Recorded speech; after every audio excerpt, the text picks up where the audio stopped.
Halo, selamat pagi. Selamat datang di channel YouTube-nya Rafa Sensei. Minano Sensei dayo. Pada kesempatan kali ini, saya akan mengulang lagi tentang pembahasan sebelumnya yang sudah saya upload, di mana ada beberapa komentar yang menyarankan untuk mengganti tampilannya karena tampilan sebelumnya itu lebih kecil. Oke, terima kasih atas komentar dan sarannya.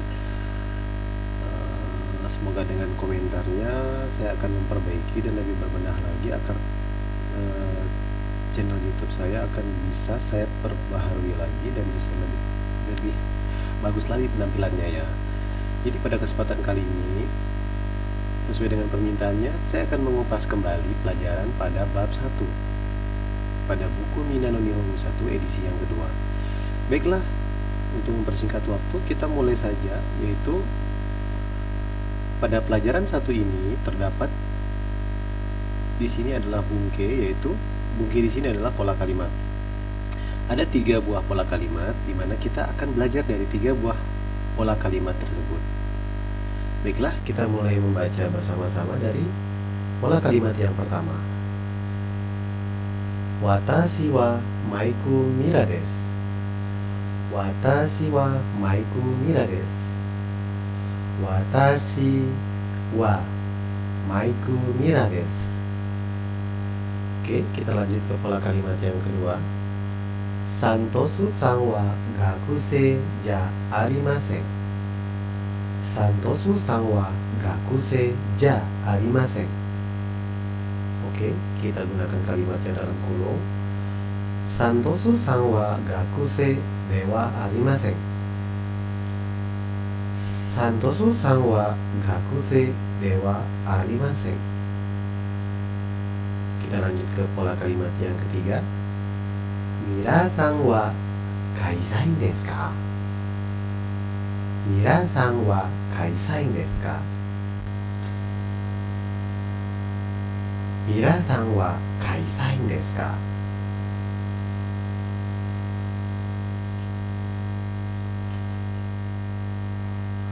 Oke.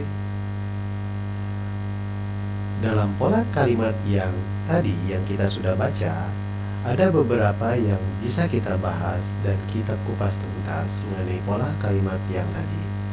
Yaitu yang pertama adalah kita sudah masuk ke pembahasan tentang partikel. Jadi di sini partikel pertama yang akan kita pelajari adalah partikel wa. Partikel wa adalah atau berfungsi untuk menunjukkan atau menjelaskan kata sebelum wa, di mana merupakan topik dalam suatu kalimat. Kemudian tadi yang dapat kita bahas lagi yaitu adalah kata des. Kata des di sini merupakan penentu dalam kalimat atau yang menyatakan maksud, penilaian, dan kepastian. Dan kata des ini selalu ditempatkan pada akhir kalimat.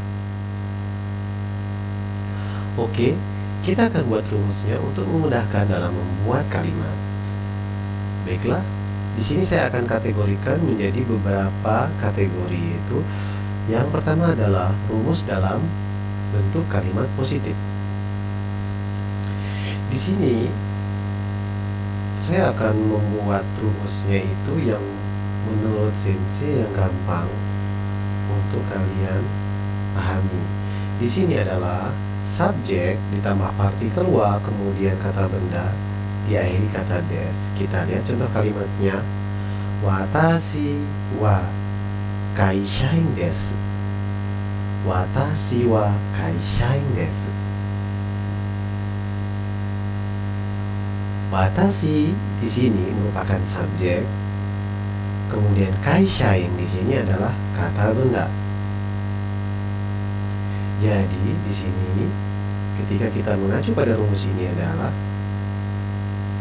subjek ditambah partikel wa ditambah kata benda akan diakhiri oleh des. Ini untuk contoh kalimat positifnya.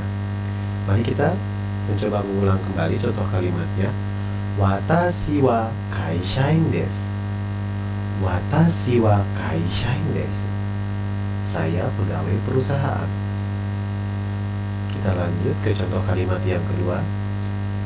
Yamada-san wa gakusei desu. Yamada-san wa gakusei desu. Yamada-san wa gakusei desu. Subjek pada contoh kalimat berikut ini adalah Yamada-san. Yamada-san. Kemudian kata bendanya di sini adalah gakusei. Gakusei. Jadi di sini ketika kita mengacu pada rumus yang kita buat ini adalah subjek ditambah partikel wa, kemudian kata benda, kemudian diakhiri kata des. Di sini kita lihat contoh kalimatnya. Yamada-san wa gakusei desu. Kita ulangi sekali lagi. Yamada-san wa gakusei desu. Saudara Yamada adalah seorang pelajar.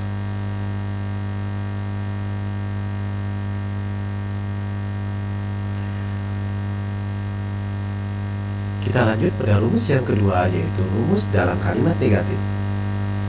Pada kalimat negatif ini cukup kita merubah kata des pada akhir kalimat tadi itu menjadi dewa arimasen.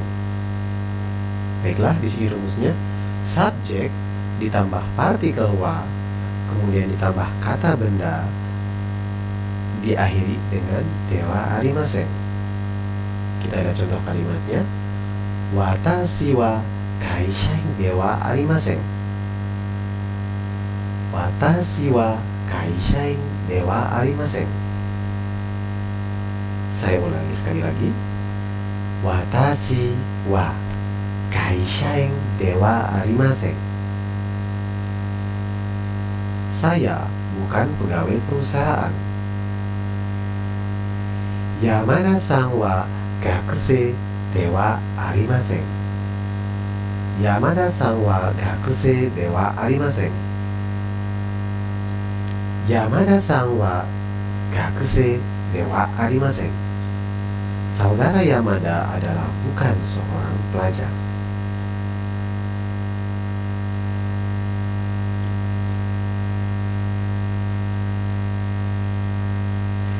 Kita lanjut ke rumus yang ketiga, yaitu rumus dalam kalimat tanya. Pada kalimat tanya cukup kita menambahkan kata ka pada akhir kata des sehingga menjadi deska. Berikut rumusnya. Subjek ditambah partikel wa ditambah kata benda, kemudian diakhiri kata deska. Kita ulangi sekali lagi. Subjek ditambah partikel wa, kemudian ditambah kata benda, kemudian diakhiri kata deska. Mari kita sama-sama melihat contoh kalimatnya. Anata wa kaishain desu ka? Anata wa kaishain desu ka? Anata wa kaishain desu ka? Subjek pada contoh kalimat berikut ini adalah anata. Dan untuk kata bendanya adalah kaishain. Mari kita mengulang untuk membacanya. Anata wa kaishain desu ka? Apakah Anda pegawai perusahaan? Kita lanjut pada contoh kalimat yang kedua.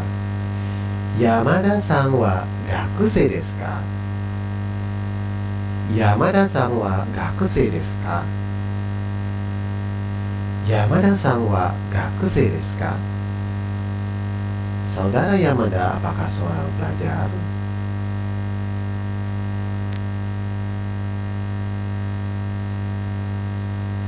Baiklah, itu tadi 3 rumus dalam beberapa bentuk kalimat, yaitu mulai dari kalimat positif, kalimat negatif, dan yang ketiga adalah kalimat tanya. Ternyata belajar bahasa Jepang menyenangkan, bukan? Siap. Baiklah, kita akan mereview pola kalimat yang sudah dipelajari di awal, kemudian kita baca bersama-sama. Baiklah, kita mulai pada kalimat yang pertama. Watashi wa Maiku Mira desu. Watashi wa Maiku Mira desu. Watashi wa Maiku Mira desu. Oke, saya akan bacakan sekali lagi, kemudian silakan Anda mengikuti setelah saya mempersilahkan. Baiklah, saya akan membaca terlebih dahulu. Watashi wa Maiku Mira desu. Oke, silakan dibaca. Oke, mohon diulangi sekali lagi. Yap, sekali lagi. Oke, kita lanjut ke kalimat yang kedua. Santosu-san wa gakusei ja arimasen. Saya ulangi sekali lagi. Santosu-san wa gakusei ja arimasen. Baiklah, silakan diulangi apa yang tadi saya sudah bacakan. Hai, start.